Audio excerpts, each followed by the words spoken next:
নমস্কার, আমি সামন্ত কুমার দাস। আপনারা দেখছেন সামন্ত দাস ইউটিউব চ্যানেল। আজকে আমি আলোচনা করব ড্রাই কফ বা শুকনো কাশি সম্পর্কে। এখন চেম্বারে যে সমস্ত কাশির রোগী আসছে সেগুলোর মধ্যে বেশিরভাগই সব শুকনো কাশি বা ড্রাই কফ নিয়ে আসছে। কারণ এখন সিজন চেঞ্জ হচ্ছে, কিছুদিন পরেই ঠান্ডা পড়ে যাবে। এখন সকাল সন্ধ্যে হালকা হালকা ঠান্ডা পড়ছে, এই সময়ে এই ড্রাই কফ বা শুকনো কাশির রোগী চেম্বারে অনেকেই আসছে। তো এক্ষেত্রে যে বিশেষ হোমিওপ্যাথি ওষুধগুলো ব্যবহার হচ্ছে এখন সে সম্পর্কে এখন আপনার সামনে আলোচনা করব। তাই ভিডিওটি অত্যন্ত গুরুত্বপূর্ণ হতে চলেছে। আপনার ভিডিওটি না টেনে প্রথম থেকে শেষ পর্যন্ত দেখুন, তাহলে বিশেষ উপকৃত হবেন আশা রাখছি। আর ভিডিওটি আলোচনা শুরু করার পূর্বে আপনাদের কাছে ছোট্ট অনুরোধ, যারা আমার চ্যানেলটিকে এখনও সাবস্ক্রাইব করেননি তারা অবশ্যই চ্যানেলটিকে সাবস্ক্রাইব করুন এবং পাশে থাকা বেল বাটনটি বাজিয়ে দিন। আর যারা সাবস্ক্রাইব করেছেন ইতিমধ্যে তাদেরকে অসংখ্য ধন্যবাদ। চলুন তাহলে আজকের আলোচনা শুরু করি। তাহলে প্রথমে আমি যে হোমিওপ্যাথি ওষুধ সম্পর্কে আলোচনা করব সেটি হচ্ছে হায়োসিয়ামাস। এখন চেম্বারে যে সমস্ত হায়োসিয়ামাসের রোগী আসছে তাদের মধ্যে যে বিশেষ লক্ষণগুলো দেখা যাচ্ছে তা দেখা যাচ্ছে যে তাদের শুকনো কাশি হচ্ছে, অনবরত শুকনো কাশি, ঘন ঘন কাশতে থাকছে, কিন্তু কোনো মতেই কফ বের হচ্ছে না। এই সমস্ত সমস্যা নিয়ে এখন রোগী আসছে। আর দেখা যাচ্ছে কি কাশতে কাশতে তাদের দম আটকে যাওয়ার মতো হয়ে যাচ্ছে, কিন্তু কফ বেরোচ্ছে না। আর এই সমস্যাটা আবার দেখা যাচ্ছে যে রোগী শুলে বেড়ে যাচ্ছে, বসে থাকলে একটু কাশি কম হচ্ছে, রাত্রেবেলাতে আবার কাশি আরও বাড়ছে, দিনের তুলনায় রাত্রেবেলায় কাশি আরও বেশি করে বেড়ে যাচ্ছে, আবার শুলে পড়ে আবার আরও বেশি করে বাড়ছে, কিন্তু বসে থাকলে কাশিটা একটু কমছে। এই সমস্ত সমস্যা নিয়ে রোগী এখন চেম্বারে আসছে। এক্ষেত্রে যে হোমিওপ্যাথি ওষুধটা খুব ভালো কাজ করছে সেটা হচ্ছে হায়োসিয়ামাস। তো আবার কিছু রোগী আসছে যাদের শুকনো কাশি রয়েছে, তাদের বসে থাকলে কাশি কম বোধ হচ্ছে, আবার শুয়ে পড়লে কাশি বেড়ে যাচ্ছে, কিন্তু তার সঙ্গে আবার কিছু কিছু রোগী আরও সিমটমস থাকছে, সেটা হচ্ছে কাশতে কাশতে অনেক সময়তে তাদের ফিট বা অজ্ঞান হয়ে যাচ্ছে, কারো আবার খিঁচুনি দেখা দিচ্ছে। এক্ষেত্রেও এই হায়োসিয়ামাস হোমিওপ্যাথি ওষুধটি খুব ভালো কাজ করছে। এর পরবর্তীতে আমি যে হোমিওপ্যাথি ওষুধটি আলোচনা করবো সেটা হচ্ছে রিউমেক্স।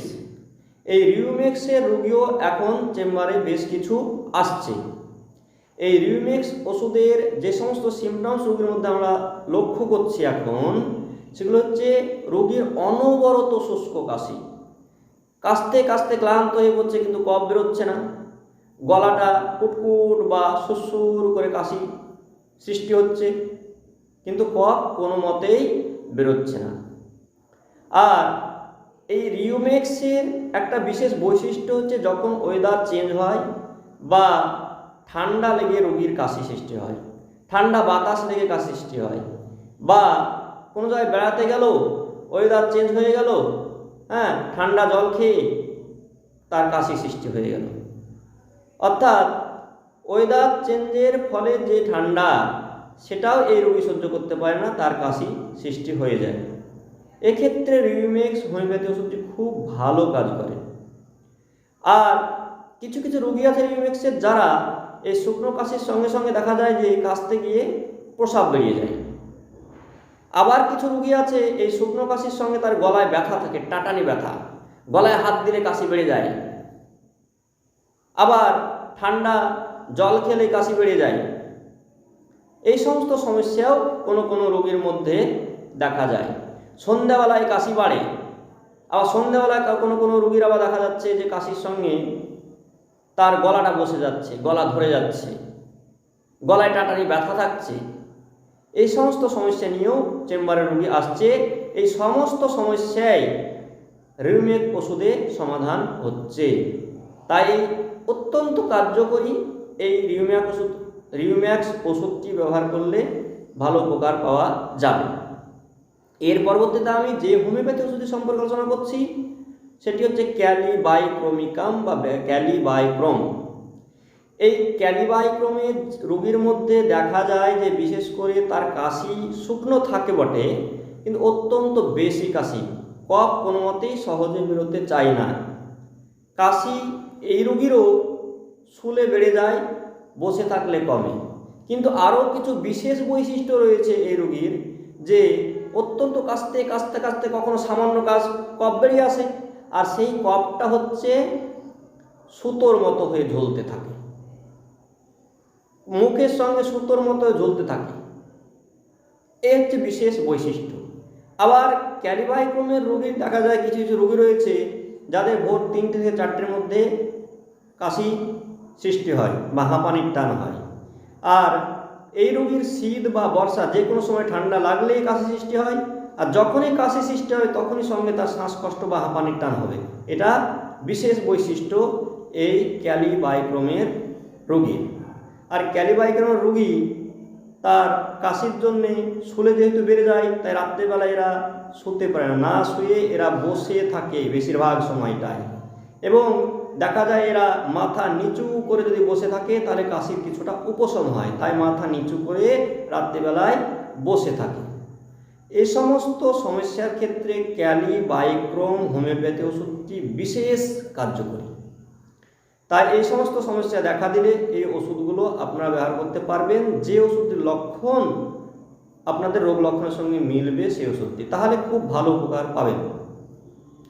এইবারে আমরা জেনে নেব এই ওষুধগুলো কীভাবে ব্যবহার করতে হবে সে সম্পর্কে।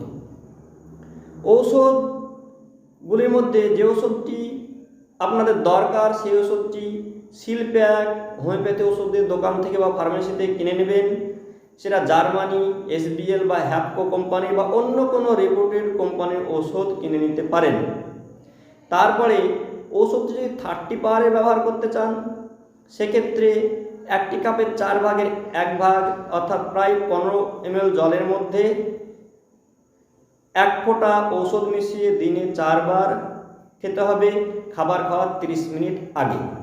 আর যদি 200 পাওয়ারে ওষুধ ব্যবহার করেন, সেক্ষেত্রে 1 কাপের 4 ভাগের 1 ভাগ জল নিয়ে তার মধ্যে 1 ফোঁটা ওষুধ মিশিয়ে দিনে 3 বার ব্যবহার করতে হবে, খাবার খাওয়ার 30 মিনিট আগে, তাহলে বিশেষ উপকার পাওয়া যাবে। আজকের আলোচনা এটুকুই ছিল। ভিডিওটি দেখার জন্য আপনাদের সকলকে ধন্যবাদ। আপনারা অবশ্যই চ্যানেলটিকে সাবস্ক্রাইব করুন এবং পাশে থাকা বেল বাটনটি বাজিয়ে দিন, আর বন্ধু বান্ধবের মধ্যে ভিডিওটিকে শেয়ার করুন, তাহলে অনেকেই এই সমস্যা থেকে মুক্তি পাবে এবং উপকৃত হবে আশা রাখছি। পরবর্তী ভিডিওতে আবার দেখা হবে। সকলকে ধন্যবাদ।